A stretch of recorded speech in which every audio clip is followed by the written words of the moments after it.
जब उत्तर ध्रुव और मध्य एशिया की ठंडी हवाएं पहाड़ों को बर्फ से ढक देती है, तब हजारों मील दूर एक बुलावा गूंजता है। यह बुलावा है गुजरात के नल सरोवर का। हर साल सर्दियों में साइबेरिया, मंगोलिया और यूरोप के ठंडे इलाकों से नन्हे पक्षी अपना घर छोड़ देते हैं। वे हजारों किलोमीटर का कठिन सफर तय करते हैं, पहाड़ों और समंदरों को पार करते हैं, सिर्फ एक मकसद के लिए, जीवित रहने और भोजन की तलाश के लिए। नल सरोवर की पहचान यहाँ के सबसे राजसी मेहमानों के बिना अधूरी है। फ्लेमिंगो यानी राजहंस।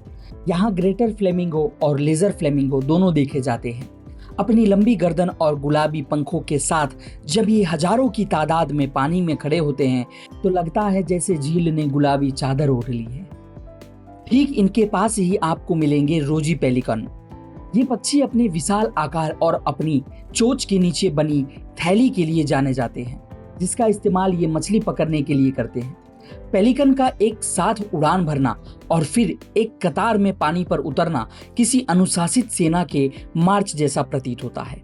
सिर्फ फ्लेमिंगो ही नहीं, यहाँ बतखों और सारसों की भी भारी विविधता देखने को मिलती है। ब्रह्मानी डक, जिन्हें हम चक्रवाक भी कहते हैं, अपने चमकीले नारंगी रंग से पहचानी जाती है। पिंटेल और सोवलर, ये बतखें अपनी विशिष्ट चोंच की बनावट के लिए जानी जाती है। इनके अलावा यहाँ क्रेन और सारस की गूंज भी सुनाई देती है। नल सरोवर का पानी उथला है और यहाँ जलीय पौधों की भरमार है। यही कारण है कि शाकाहारी और मांसाहारी दोनों तरह के पक्षियों के लिए यहाँ भरपूर दावत सजी होती है। यहाँ की घास और काई इन पक्षियों को वो ऊर्जा देती है जिसकी उन्हें वापस हजारों मील उड़ने के लिए जरूरत होती है। नल सरोवर का वातावरण इन पक्षियों के लिए एक नर्सरी की तरह है। यहाँ वे सिर्फ पेट ही नहीं भरते बल्कि आराम करते हैं और अपनी ऊर्जा बचाते हैं। दिलचस्प बात यह है कि ये पक्षी हर साल एक ही रास्ते से और लगभग एक ही समय पर यहाँ पहुँचते हैं। इसे सेंट्रल एशियन फ्लाईवे कहा जाता है। लेकिन इन मेहमानों की सुरक्षा हमारी जिम्मेदारी है।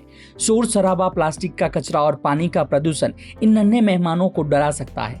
स्थानीय प्रशासन और वन विभाग इन पक्षियों की गिनती और उनकी सुरक्षा के लिए कड़ी निगरानी रखते हैं।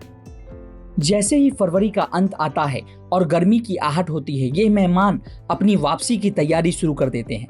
नल सरोवर फिर से शांत होने लगता है, लेकिन यादें छोड़ जाता है उन हजारों पंखों की फड़फड़ाहट की। ये पक्षी हमें सिखाते हैं कि सरहदें सिर्फ इंसानों के लिए है, कुदरत के लिए पूरी दुनिया एक घर है।